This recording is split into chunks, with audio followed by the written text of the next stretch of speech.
The summer heat hung heavy on July 30th, 1868, as bullets and arrows tore through the air, accompanied by the fierce cries of charging Lakota warriors. Huddled beneath a low ledge, separated from his Pawnee scouts, Major Frank North's circumstances appeared dire. At that point, Fox Chief, also known as Kiwuk Ula Lashar, arrived on horseback with a troop of Pawnee scouts.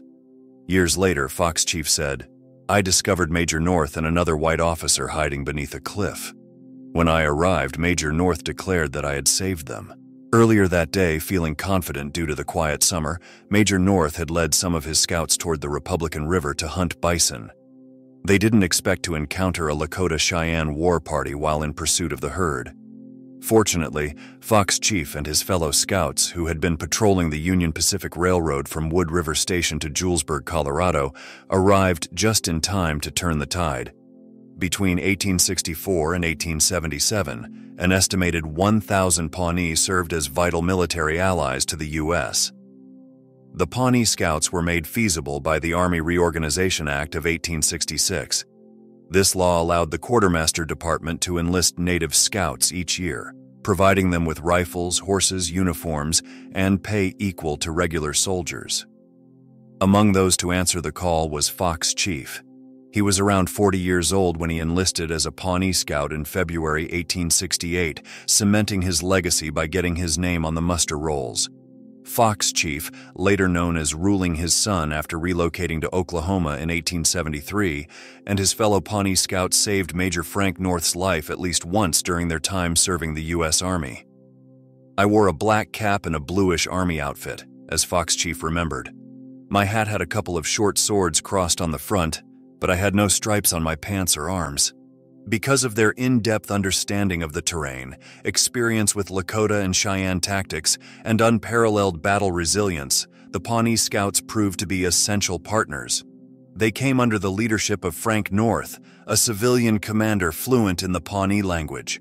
The Pawnee Battalion's service spanned several key campaigns, including guarding Union Pacific Railroad workers in 1867–68 and taking part in the 1869 Republican River and 1876 Powder River campaigns. They played pivotal roles in major victories, such as the battles against the Arapaho at Tongue River, the Cheyenne at Plum Creek, and Summit Springs, 1869. The Scouts relied on their own strategies, often using surprise and disguise to gain the upper hand. They adhered to their war customs and ceremonies even in the field, resisting attempts by some white officers to enforce traditional military drills. Frank North supported their independence, understanding its effectiveness. Beyond guiding troops, Pawnee Scouts spearheaded attacks, carried vital messages, protected railroad crews, and often rescued soldiers from peril on the battlefield. Their legacy as warriors and defenders remains a testament to their courage and skill.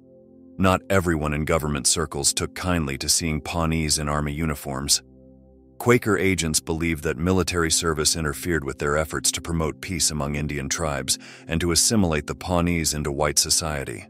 When the Pawnee Battalion remained inactive between 1870 and 1875, their enemies seized an opportunity for vengeance. Near what is now Trenton, Nebraska, on August 5, 1873, Brule and Oglala Lakota warriors ambushed about 400 Pawnee hunters led by former scout Tirawahut Ray Saru, also known as Sky Chief. Outnumbered and overwhelmed, the Pawnee warriors fought fiercely for hours, but the odds were stacked against them. At least 69 Pawnees were killed in the attack. One harrowing account claimed that Sky Chief, to spare his infant son from mutilation at the hands of the Sioux, took the child's life himself before perishing while defending his people. Among the dead at what became known as Massacre Canyon were Fox Chief's wife and daughter. Although Fox Chief had every reason to seek revenge, he did not join the 1876 campaign that led to the Dull Knife Fight, where Pawnee Scouts and U.S. troops dealt a crushing blow to the Cheyenne. Whether he chose not to enlist or was refused due to his age, Major North may have deemed him too old to serve. The memory of his family and people surely weighed heavily on him. When the Pawnee Battalion disbanded in 1877, the United States quickly permitted the sacrifices made by the Scouts to be forgotten. Many former Scouts faced an uphill battle to claim government pensions for their service, including Fox Chief, whose name had changed over time. When he moved to Oklahoma in 1873, folks started calling him Ruling His Son, though by 1928, he couldn't recall who gave him that name. Most Pawnees had begun calling him Osage by then, adding to the confusion.